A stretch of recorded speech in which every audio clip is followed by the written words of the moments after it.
6월 13일입니다. 같이 기도하겠습니다. 은혜로우신 하나님께서 우리들을 붙들어 주시고 인도해 주시니 고맙습니다. 새롭게 시작하는 한 주간입니다.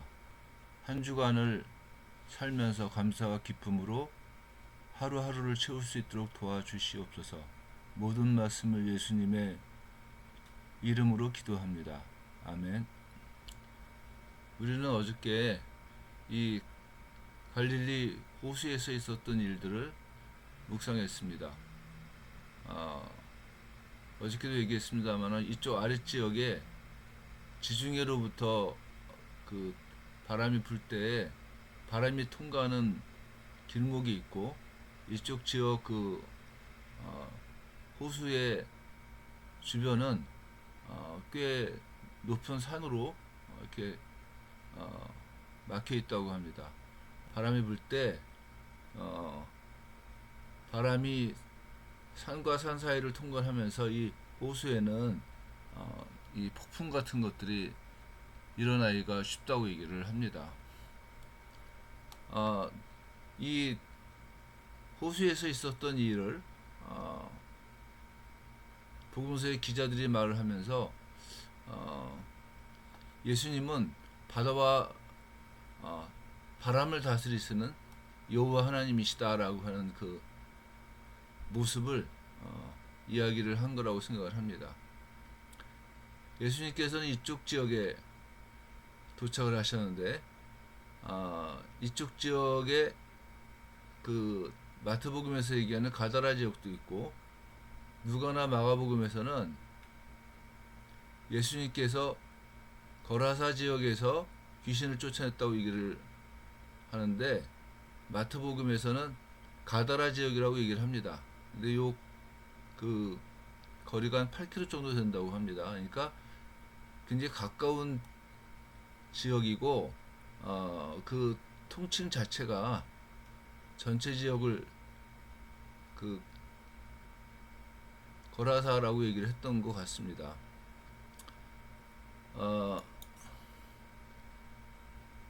그 거라사는 갈릴리 동편에 있죠. 동쪽에 있는데, 그 데카볼리라고 해서 로마화된 도시가, 데카가 열이란 뜻이고 볼리는 폴리스, 영어로 얘기하면 폴리스라고 하는 말인데 10개의 도시란 뜻입니다. 그래서 그 로마의 시절을 기념하기 위해서 갈릴리 동쪽에 그 로마화된 도시를 10개를 세웠는데, 그 가운데 하나였을 거라고 추정을 합니다.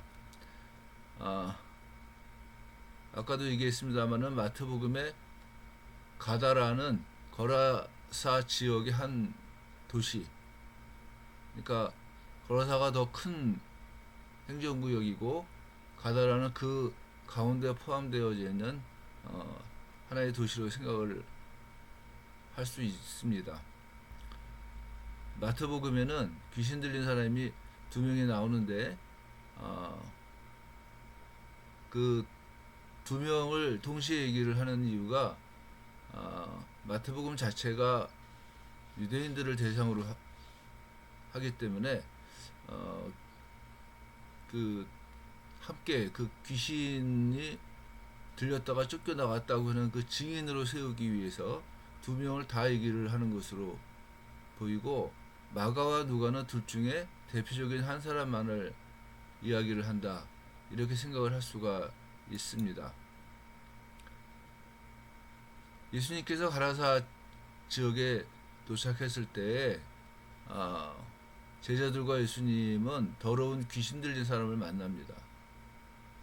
이 귀신 들린 사람의 상태에 대해서 마가와 누가는 그 사람은 무덤 사이에 거처하였는데 이제는 아무도 그를 쇠사슬로 맬 수 없게 되었으니, 이는 여러 번 고랑과 쇠사슬에 매었어도 쇠사슬을 끊고 고랑을 깨뜨렸음이로라. 그리하여 아무도 그를 제어할 힘이 없는지라, 이렇게 말을 하고 있습니다. 여기서 제어한다는 말은 동물에게 사용하는 말입니다. 따라서 이 사람은 귀신에게 지배를 당하면서 동물처럼 살았다고 생각을 할 수가 있을 겁니다. 동물처럼 동물을 대하듯이 제어하려고 해도 그 사람들로서는 제어할 그 능력이 없다고 얘기를 하는 겁니다. 이 귀신들은 예수님을 보면서 그 앞에 엎드려 큰 소리로 불러 이르되 지극히 높으신 하나님의 아들 예수여, 당신이 나와 무슨 상관이 있나이까? 당신께 구하노니 나를 괴롭게 하지 마옵소서 하니, 이는 예수께서 이미 더러운 귀신을 명하사 그 사람에게서 나오라 하셨습니다. 귀신이 가끔 그 사람을 붙잡음으로 그를 쇠사슬과 고랑에 매어 지켰으되 그 맨 것을 끊고 귀신에게 몰려 광야로 나갔더라. 이렇게 누가복음에서도 얘기를 하고 있습니다. 이름을 아는 건 상대방을 제압할 수 있는 방법을 안다고 합니다.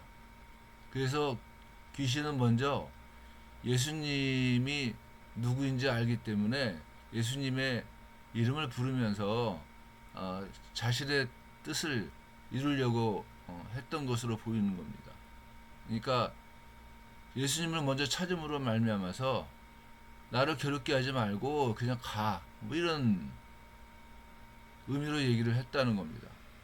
그러나 예수님께서는 그 귀신에게 이름을 물어보시면서 귀신을 제압을 하십니다.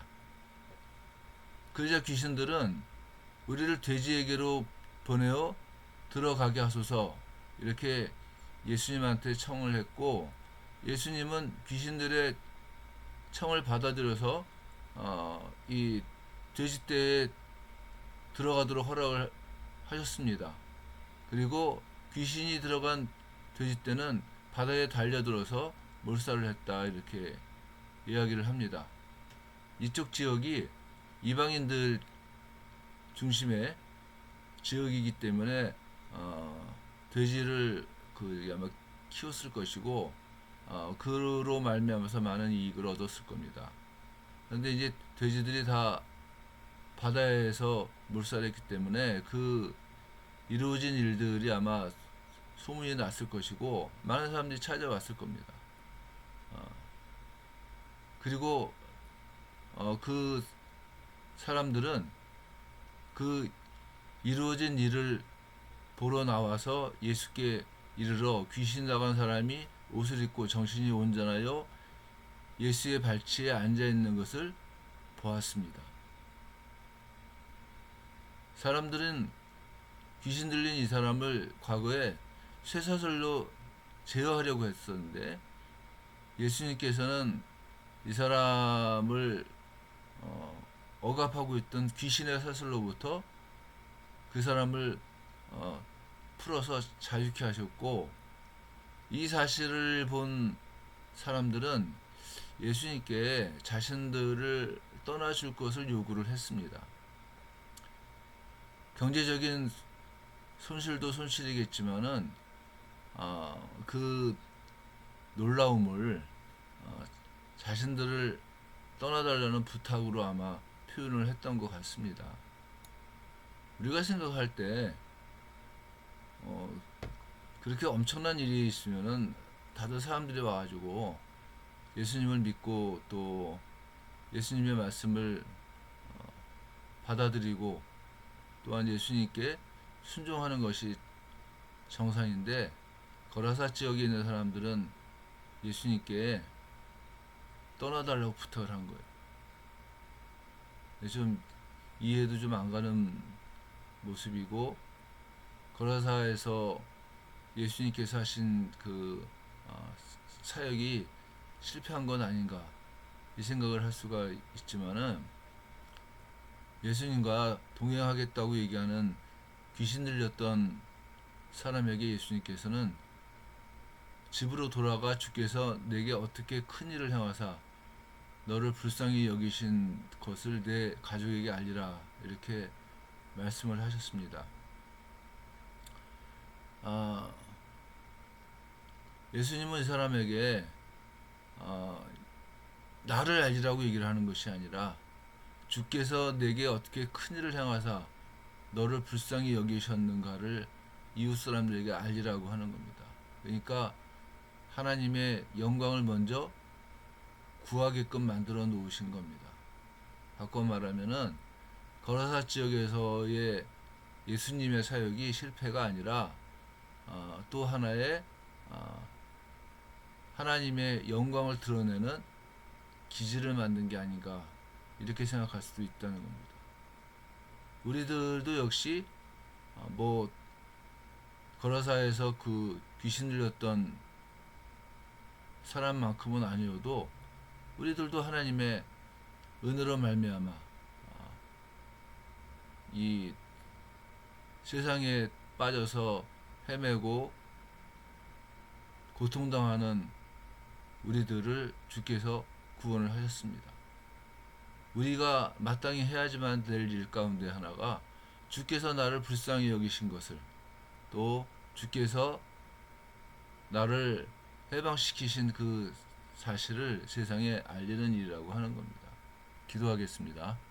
은혜로우신 하나님이 함께 해주시고 우리들을 붙드시고 인도해 주시니 고맙습니다. 우리로 하여금 하나님을 온전하게 드러내게 해주시고 우리들을 구원하신 하나님으로 말미암는 기쁨을 누릴 수 있도록 도와주옵소서. 모든 말씀을 예수님의 이름으로 기도합니다. 아멘.